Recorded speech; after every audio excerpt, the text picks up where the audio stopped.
Hey everyone, welcome back. Today we're going to be talking about pain terminology.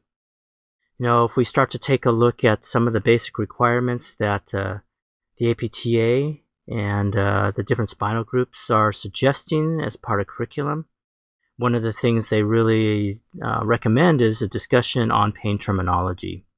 And the reason that we want to discuss pain terminology because it gives us a common language to talk to other professions about what's going on and what we think's going on.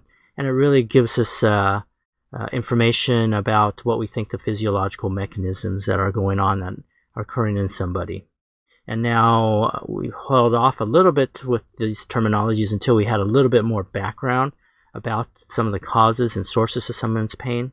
But right now it seems to be an appropriate time to go ahead and start talking about pain terminology. So we're going to kind of go fairly quickly through this because I know it could be kind of arduous to talk about pain definitions. But you'll see what we're going to be talking about these different pathologies. So there's 3, 6, 9, 27 different pathologies or so that we're going to be talking about. And I'm just going to give you the definitions. So feel free to go ahead and double time on this or speed through it or just read it on your own. But I'm just giving words to the definitions that are on the paper. So we're going to have a discussion on the terminology, and it seems like the most appropriate place to start is with actually the definition of pain. We've talked about the definition of pain in prior lectures somewhat, but this just puts it to a more definitive definition. So if we're starting to take a look at it, we really see that there is an older definition of pain, and that was defined as an unpleasant sensory or emotional experience associated with actual or potential tissue damage, or described in such terms of damage. But if we start to take up the newer definition, it's somewhat same, but there's a few key elements that are a little different. It's an unpleasant sensory or emotional experience associated with or resembling that association with actual or potential tissue damage. And this is where it differs. It's the second half of that. It's actually resembling that associated with or actual potential tissue damage. And so through our lectures together, I think that kind of makes a little bit more sense how it can be actual, but also indication of potential tissue damage. 6 keynotes and etymology. Pain is always a personal experience that is influenced to a varying degree by biology, psychology, and social factors. Pain and nociceptions are different phenomena. Pain cannot be inferred solely from activity in sensory neurons. Throughout their life experience, individuals learn the concept of pain, so pain is a learned response. And a person's report of an experience of pain should always be respected. Although pain usually serves an adaptive role, it has many adverse effects on function and social and psychological well-being, as well as clinicians. We are very aware of that. And the verbal description is only one of several behaviors associated with pain. Oftentimes we associate pain with someone telling us we have pain, which is the verbal description. But sometimes even if people have inability to communicate, it does not mean that they don't have pain. It just means that they're not able to express it as pain. So what are some different terminologies for pain that we're going to talk about? Allodynia is really pain due to a stimulus that does not normally provoke pain. So pain to a stimulus that does not normally provoke pain. So say it's light touch. So in a patient, if you touch them lightly and they start to have pain, that's allodynia. Analgesia is actually the absence of pain in response to a stimulus that would normally be painful. So anyone who goes to the dentist and gets a shot, they know that typically if a dentist goes in and starts doing their work, that may be painful. The shot numbs it. It's called analgesia. Anesthesia dolorosa is pain in an area or region which is typically anesthetic. So it's an area that typically does not have pain and it starts to have pain. That's called anesthesia dolorosa. Causalgia is a syndrome, it's kind of this burning allodenic type pain or hyperpathia. And usually the key is it occurs after a traumatic nerve lesion. And it can often cause vasomotor or pseudomotor dysfunction and may cause trophic changes. So the new term for this is actually complex regional pain syndrome. It's gone through a couple morphosis of terminology. Causalgia was renamed reflex sympathetic dystrophy. That was renamed complex regional pain syndrome. Basically, the hallmark sign of causalgia is this burning pain that occurs with injuries to the nerve and may cause these changes in skin and vascularity. Dysesthesia is an unpleasant abnormal sensation, whether spontaneous or evoked. So oftentimes we focus on the pain aspect of things. This is any abnormal sensation, not necessarily pain, but any unpleasant abnormal sensation. Hyperalgesia is increased pain from a stimulus that is normally provokes pain. So if something is painful, say you stick yourself with a pin, that would be painful. Hyperalgesia is when the pain is amplified over what's normally felt. Hyperesthesia is increased sensitivity to a stimulation, which excluding the special senses. So it doesn't include things like vision and things like that. If you have light touch, there's an increased sensitivity to stimulation. So it doesn't have to be pain. It could be any type of sensation. Hyperpathia is a painful syndrome characterized by abnormal painful reactions to a stimulus, especially a repetitive stimulus, as well as an increased threshold. So what you'll see is what happens if you repetitively stimulate someone, there'll be an abnormal pain reaction to a stimulus, similar to what we were talking about, wind up, or there's an increased amount of sensation, but also an increase or a decrease in the amount of pressure that's required, potentially to elicit a painful stimulus. Hypoalgesia is a diminished pain in response to a normally painful stimulus. So we talked about hyperalgesia and hypoalgesia.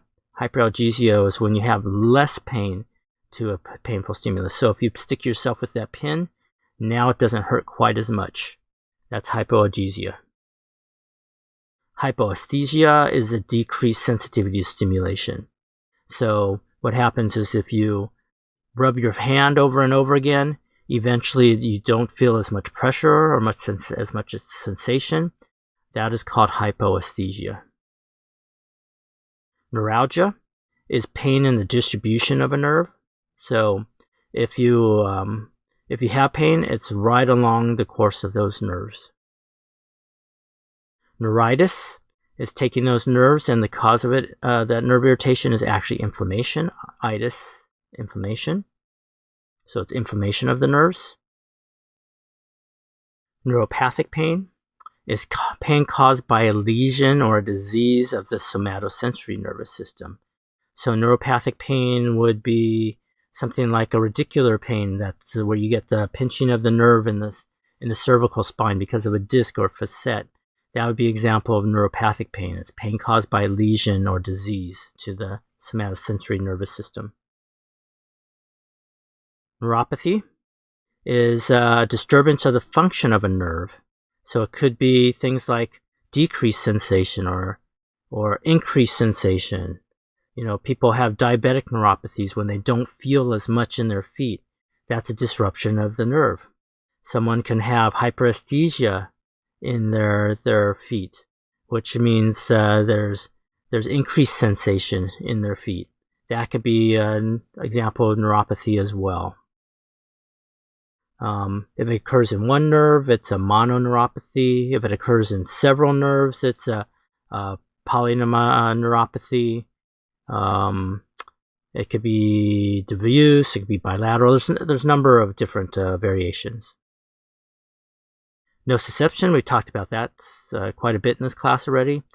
It's a neural process of encoding noxious stimulus. So remember, it's an indication of tissue damage that's occurring as a result of noxious stimulus or tissue damage. Nociceptive pain is pain that arrives from the nociceptor. So it's actually an indicator of tissue damage. So pain that arises from actual or threatened damage to a non-neural tissue, and it's due to the activation of nociceptors.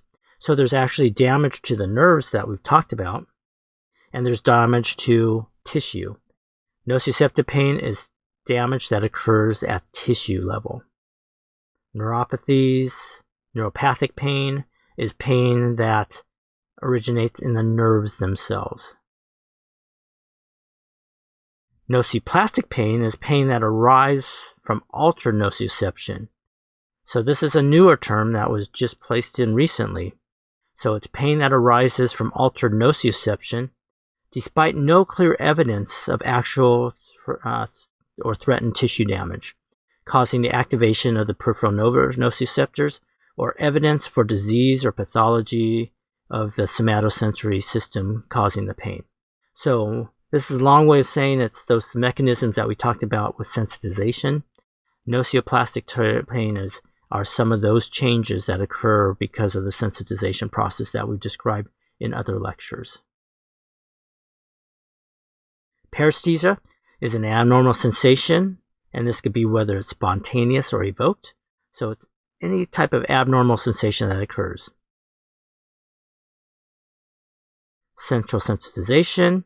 Remember, we've talked about in these prior lectures, it's an increased responsiveness of the nociceptive neurons in the central nervous system to their normal or subthreshold AFR input. So what happens is it takes less and less pressure or less and less stimulation to activate the nociceptive network. And this is defining those changes that occur in the central nervous system. And peripheral sensitization is those changes that occur in the periphery. Pain threshold is that point when somebody has pain when you apply a painful stimulus. So what do I mean by that? It's the minimum amount of pressure you can place on that, or the minimum intensity of a stimulus that is perceived as painful. So if I took a pin and I start to put down onto your skin, when you start to say, ow, that hurts, that's the threshold. Or if I took pressure and put it down onto your structure and kept putting pressure, and when you say, oh, that's when it starts to hurt, that's your pain threshold. And that's different than pain tolerance. Pain tolerance is how much you can actually take. So say I take that, put pressure onto your tissue again, and you say, oh, that hurts. That first one is the threshold. I go, keep going, tell me when you can't take anymore. You go, that's where it hurts, I can't take anymore. That's your pain tolerance. So it's the maximum intensity of pain producing stimulus that subjects willing to accept in a given situation. And that's the end of that module. So those are the definitions that we were discussing today. And just to give you a little background or give you a little different kind of a common language in which you can start to discuss these different pain-related issues that go on in the human body. So that's it for today. Thanks for joining, and we'll see you next time.